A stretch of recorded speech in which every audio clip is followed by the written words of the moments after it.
दोस्तों, स्वागत है आप सभी को हमारे चैनल सीके क्रिएटिव कॉर्नर में। और हम सुनाने जा रहे हैं प्रेम कथाओं पर आधारित उपन्यास जिसका लेखक है रानू। और बहुत ही एक इमोशनल लव स्टोरी है। एक जमींदार राजा विजयभान सिंह को एक गांव की साधारण सी लड़की पर दिल आ जाना और उसको बेइंतहा प्यार करते हुए अपना सब कुछ कुर्बान कर देना। क्या वो पा सकते हैं?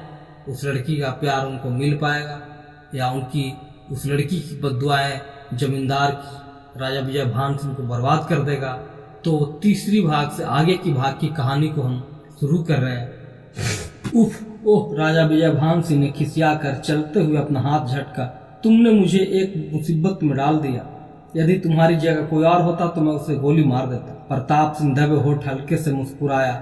उसको इस आशा की किरण दिखाई पड़ी इसमें। यदि महाराज की मंगनी हो जाए तो राधा का विचार इन्हें अधिक नहीं सता सकेगा। महाराज के जैसे सुंदर, लंबे चौड़े, गोरे चिट्टे आदमी के लिए किसी राजकुमारी की ही आवश्यकता है, गांव की गंदी जुत्ती की नहीं। राजा विजयभान सिंह को परेशान अवस्था में छोड़कर वह महल के अंदर प्रविष्ट हो गया। तुरंत ही उसने मेहमानों की गिनती के अनुसार खाने पीने का प्रबंध करना था। उस सारी रात विजयभान सिंह बहुत परेशान रहे। एक पल भी चैन नहीं मिला। राधा का वही रूप, लूटी हुई अवस्था, भीगी हुई फल के उनके दिल और दिमाग पर चुभते रहे। कानों में उसकी बद्दुआ पिघले शीशे के समान उतरती रही। परंतु बेलापुर की राजकुमारी के साथ अब मंगनी से इनकार करने का उन्हें कोई भी बहाना नहीं मिला। शादी विवाह तो एक अपनी ही पसंद की होती है जिस पर किसी का अधिकार नहीं होना चाहिए। परंतु उसके पिता ने ना जाने क्या चौधरी कृपाल सिंह से अपनी दोस्ती गांठ की मजबूत करने के लिए उनको सहारा बना लिया था। यदि राधा की ओर से कोई आशा होती तो इस मंगनी से इनकार करने में उन्हें आसानी होती। परंतु वह भी तो चली गई, उन्हें कोसती हुई, उनको बद्दुआएं देती। सुबह की पौ फटने से पहले ही वह बेहाल से होकर बाहर निकल आए। कुछ देर महल के लान में टहलते रहे। फिर अचानक ही एक विचार से उनके शरीर में एक नई स्फूर्ति दौड़ गई। अंदर जाकर उन्होंने शीघ्रता से अपने कपड़े बदले, कुर्ता पायजामा ही पहन लिया। फिर अस्तबल से घोड़ा लेकर एक और हाँक लगाते हुए चले गए। बढ़ते ही चले गए, यहाँ तक कि उनके इलाके के खेत खलिहान पार हो गए। ऊंचे नीचे टीले पीछे छूट गए। उलझी हुई पगडंडियों पर वह स्वयं खो गए। अपनी सीमा से बहुत दूर निकल गए, यहाँ तक कि सूरज चढ़ाया। धूप तेज हो गई, परंतु उन्होंने आगे बढ़ना नहीं छोड़ा। ऐसा लगता था मानो वह अपने आप से ही भाग जाना चाहते थे, बहुत दूर, बहुत ही दूर। परंतु मनुष्य इस बात में कभी सफल नहीं होता। छाया पीछा छोड़ सकती है, परंतु दिल के अंदर की वास्तविक आवाज का गला कभी नहीं घूटता, मरते मरते दम तक। यह आवाज पीछा नहीं छोड़ती और शायद इसलिए मरते मरते भी मनुष्य अपने अतीत को नहीं भूल पाता, अपनी करनी की याद करके तड़पता रहता है। और यही हाल उनका आज हो रहा था। कृष्णानगर समीप आया तो एक टीले पर अपने घोड़े को चढ़ाकर उन्होंने दूर तक दृष्टि डाली। एक गांव था, छोटा, गंदा। छोटे छोटे बच्चे धूप में खेल रहे थे।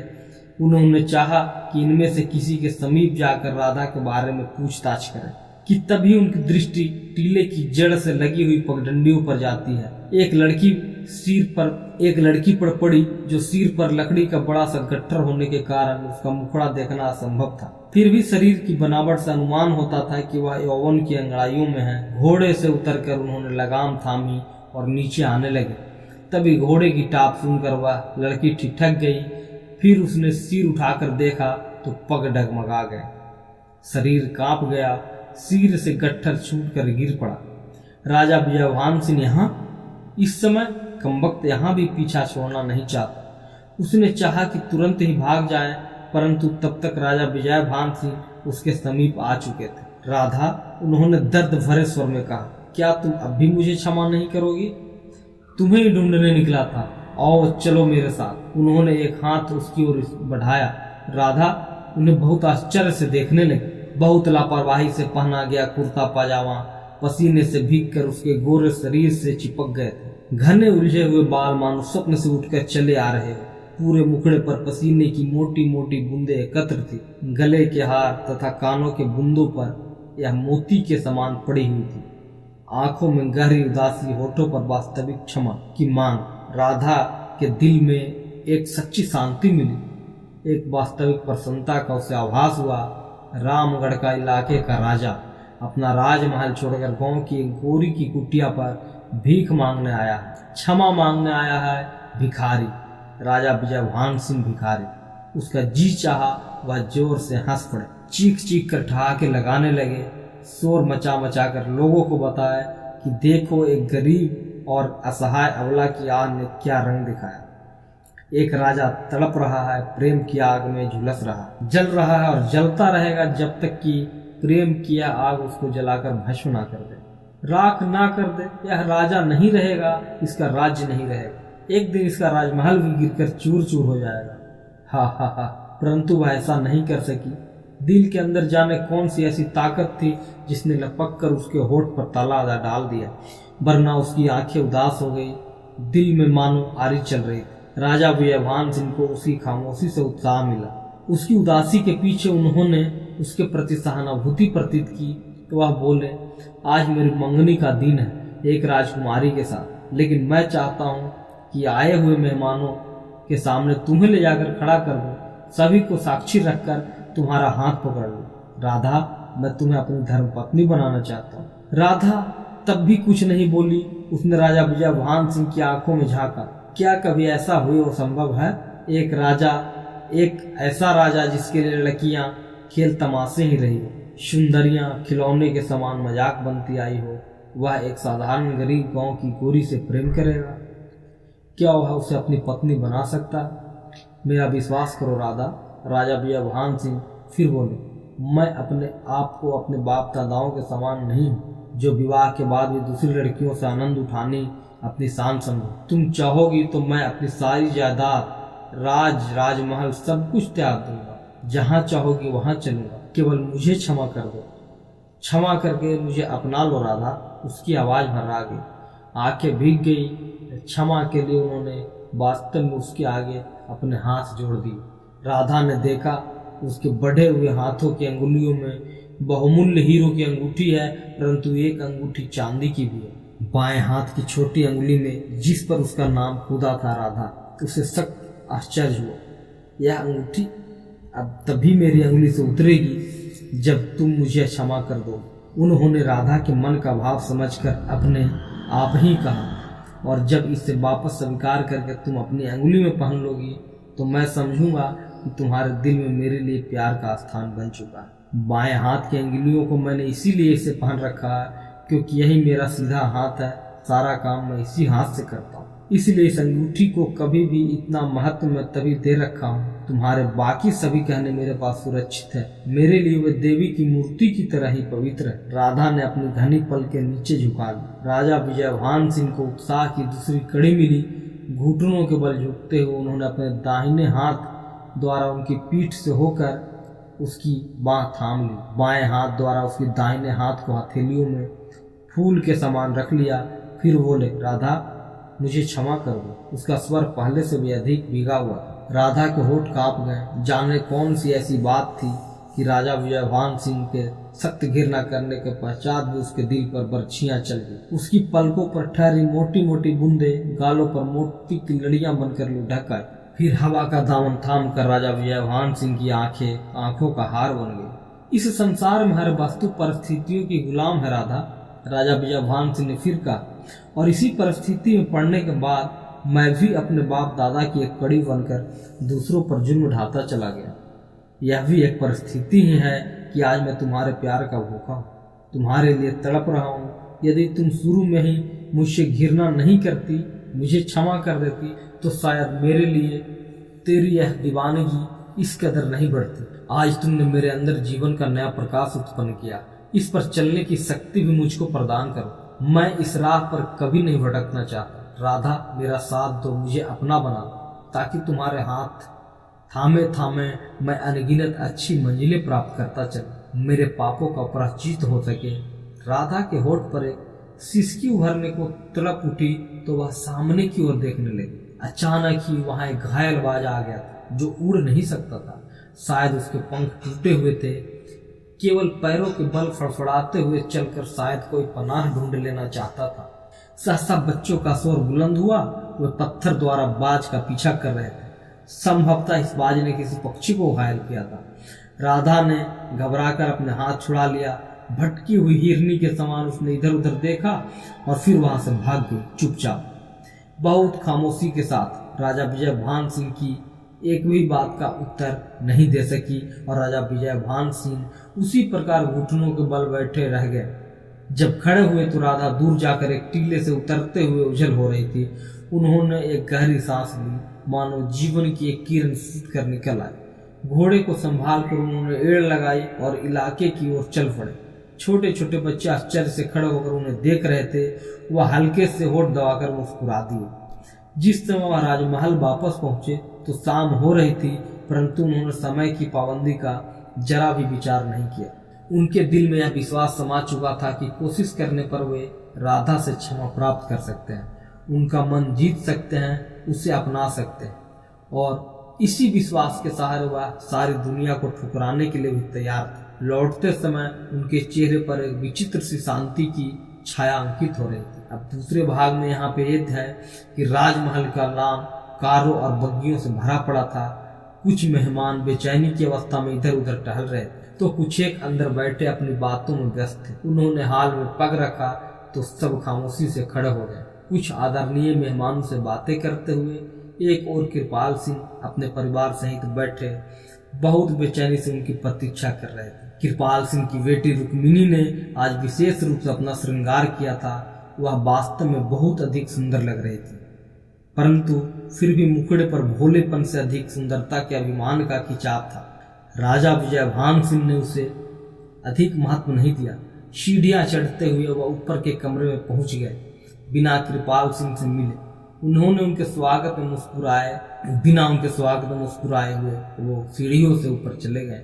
चौधरी कृपाल सिंह को यह बात बहुत बुरी लगी। वह बल खा कर रह गए, जैसे राजा विजय भान सिंह ने भारी महफिल में उनके मुंह पर थप्पड़ मार दिया हो। परंतु रुक्मिणी के लिए खामोशी धारण करना कठिन हो गया। अभी कुछ दिन पहले राजा विजय भान सिंह आए थे तो उससे कितना घुल मिलकर बातें कर रहे थे, बात बात पर निछावर हो जाना चाहते थे। और इस समय उनके व्यवहार में कितनी अपरिचितापन है, किस कदर दूरी है, जैसे जानते ही नहीं हो या पहली बार देखा है। वह उठ खड़ी हुई, तेजी के साथ सीढ़ियां चढ़ती हुई ऊपर पहुंची, जहां महारानी बनकर जीवन का हर पल बिताने का उसने बचपन से ही स्वप्न देख रखा था। उसके माता पिता तथा भाई भी पीछे हो लिए। राजा विजय भान सिंह शराब पी रहे थे। उन्होंने रुक्मिणी तथा उसके पीछे उसके घर वालों को कमरे में प्रविष्ट होते देखा। तब भी कुछ नहीं बोले, शराब पीने में सच चुकाए भी नहीं। विजय वह एकदम से बोली। बचपन ही से उनके हम उम्र होने के कारण वह उसे विजय के नाम से ही पुकारते आई थी। यह क्या हो रहा है? पिताजी के सामने शराब पीते तुम्हें शर्म नहीं आती? परंतु राजा विजय भान सिंह ने कोई संकोच नहीं किया। जाम को उन्होंने अपने होठों से लगाया और एक बार में सारा जाम समाप्त कर दिया।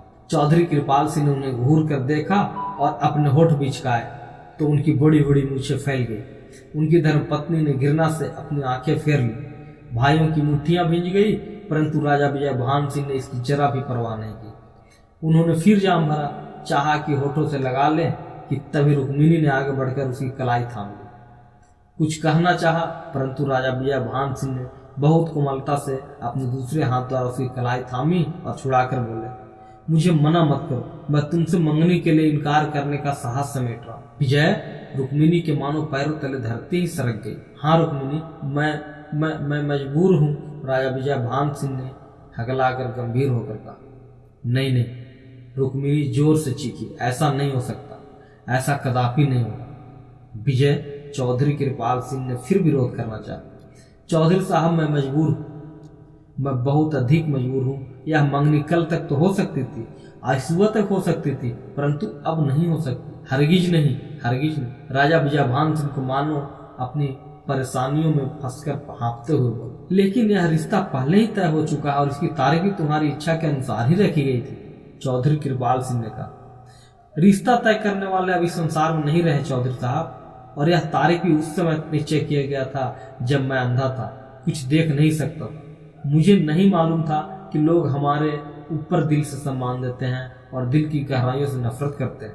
तब मैं बहरा था, गरीबों पर हुए जुल्म और सितम के कारण उनकी चीख और पुकार नहीं सुन सकता था, परंतु आज मेरी आंखें खुल चुकी हैं, कानों के पर्दे साफ हैं, आज मेरे दिल की आवाज़ मुझे धिक्कार रही है, मुझे अपने आप से घृणा होने लगी।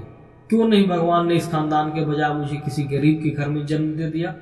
मुझे अपने पापों के प्रायश्चित में इस प्रकार घूट घूट कर तो जीना नहीं पड़ता। चौधरी कृपाल सिंह बेलापुर के एक बिगड़े हुए जमींदार थे। सारी दौलत अपनी झूठी शान शौकत को स्थिर रखने के लिए बहाते रहे थे, चाहे इसके लिए उन्हें बड़े से बड़ा जमींदारों जागीरदारों से कर्जा ही क्यों न लेना पड़ा। कर्ज धीरे धीरे इतना अधिक हो गया कि इससे मुक्ति पाने के लिए उनके पास अब कोई चारा नहीं था और केवल एक ही चारा रह गया था, अपनी एकमात्र पुत्री का विवाह वह शीघ्र ही राजा विजय भान सिंह से कर दे। यह उसका सौभाग्य था कि विजय भान सिंह के पिता ने उनकी बेटी को स्वयं ही अपनी बहू बनाना स्वीकार कर लिया था। अपनी मित्रता के कारण बेटी का विवाह हो जाए तो वह अपनी शान और शौकत के पहले ही समान वह स्थिर रख सकते थे, क्योंकि राजा विजय भान सिंह के पास असीमित धन था। बेटी अपने पिता का सम्मान बनाए रखने के लिए उसकी सहायता करती है। इधर कुछ दिनों से जब उन्होंने सुना था कि शीघ्र ही भारत स्वतंत्र होने वाला है और सरकार रजवाड़ों और जागीरदारों को सारी जायदाद छीनकर गरीब जनता में बांट देगी, तो उनकी चिंता और बढ़ गई थी। उन्हें ज्ञात हो गया था कि सरकार उनकी जायदाद का असेसमेंट केवल उनकी जायज पत्नी की एकमात्र पुत्री को ही दृष्टि में रखकर करेगी। उनकी रखैल द्वारा उत्पन्न पुत्रों को सरकार उनकी जायदाद पर कोई अधिकार नहीं देगी। रखैल से उनके कई पुत्र थे, परंतु जायज पत्नी से केवल रुक्मिणी ही उत्पन्न हुई थी, जो वास्तव में अपनी सुंदरता का उत्तर नहीं रखती थी। राजा विजय भान सिंह के पिता ने इसलिए अपनी दोस्ती के नाते इस संबंध को स्वीकार कर लिया था बहुत पहले, और इसलिए चौधरी कृपाल सिंह निश्चिंत होकर रुपया बहाते रहे। जानते थे कि राजा विजय भान सिंह उनकी एक ही संतान है और सारी संपत्ति का एकमात्र मालिक। शादी के बाद रुक्मिणी की जिद पर कभी भी उन्हें दौलत देने से इनकार नहीं करेगा।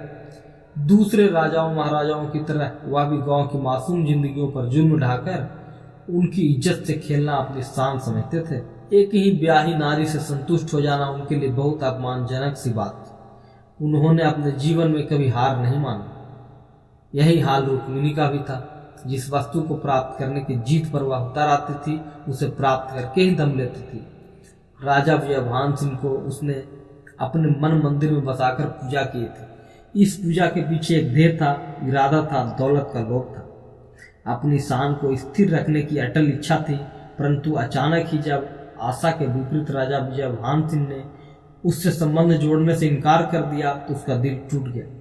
चौधरी कृपाल सिंह ने भी इसे अपना अपमान समझा। उन्होंने चाहा कि उन्हें समझा बुझाकर राजी कर ले, परंतु राजमहल से आए राजा विजय भान सिंह के करीबी मेहमान ऊपर आ चुके थे। इनमें उनका विश्वसनीय मंत्री प्रताप सिंह भी था। अतः सबके सामने झोली फैलाकर भीख मांगना उन्हें अच्छा नहीं लगा। फिर भी उन्होंने इस इनकार का कारण अवश्य जानना चाहा। हम पूछ सकते हैं इस इनकार की वजह क्या है? उन्होंने पूछा। मुझे राधा से प्रेम हो गया। प्रेम? किस राधा से? रुक्मिणी बर्दाश्त नहीं कर सकी तो बीच में कूदी। वह इसी गांव की लड़की है। राजा विजय भान सिंह ने एक आह भरी। मैंने उस पर जुल्म किया है, उसे लूटा। इससे तो राजा महाराजाओं की शान बढ़ती है। नहीं, राजा विजय भान सिंह जोर से बोले। इससे राजा महाराजाओं के विरुद्ध गरीब प्रजा में घृणा बढ़ती है। यदि मैं मुझसे घृणा नहीं करती होती तो मैं सदा ही अंधा रहता, बार बार दूसरों पर जुल्म करता रहता। राधा ने मेरी आंखें खोल दी हैं। तो इसका यह मतलब हुआ कि गांव की एक साधारण लड़की तुम्हारी धर्मपत्नी होगी? चौधरी कृपाल सिंह ने व्यंग कसा। अवश्य, और इस राजमहल, इस कस्बे की महारानी होगी हर अवस्था में। और तुम्हारे यह मंत्री ठाकुर लोग उसको झुक झुक कर आदाब बजा लाएंगे। उन्होंने समीप खड़े प्रताप सिंह की ओर इशारा किया, इस विचार से कि वो भड़क कर उसका पक्ष लेने लगे। जब इनका राजा राधा के आगे झुक सकता है तो इनको भी उसे पूरा पूरा सम्मान देना पड़ेगा, राजा विजय भान सिंह ने पूरे विश्वास से कहा। इतिहास साक्षी है कि बड़े से बड़े राज्य में भी ऐसा समय अवश्य आया है जब किसी राजकुमार राजा महाराजा ने अपना दिल हार कर किसी गरीब लड़की का हाथ थामा। सहसा आगे बढ़कर प्रताप सिंह ने कहा, यदि हमारे महाराज ने के साथ ऐसा हो गया तो यह कोई नई बात नहीं है। राजा विजय भान सिंह ने प्रताप सिंह को देखा, दबे होठ मुस्कुराए। कृपाल सिंह बल खाकर रह गए। रुक्मिणी के दिल पर आरी चल गई। समीप खड़े रखैल के पुत्रों की मुट्ठियां भिज गई। विजय भान सिंह सहसा कृपाल सिंह ने खिसियाकर अपनी मुझको प्रताप दिया और बोले, तुम इस अपमान का मूल्य चुकाना होगा। तुम्हें कितनी दौलत चाहिए? राजा विजय भान सिंह ने अपना जाम पीते हुए लापरवाही से पूछा।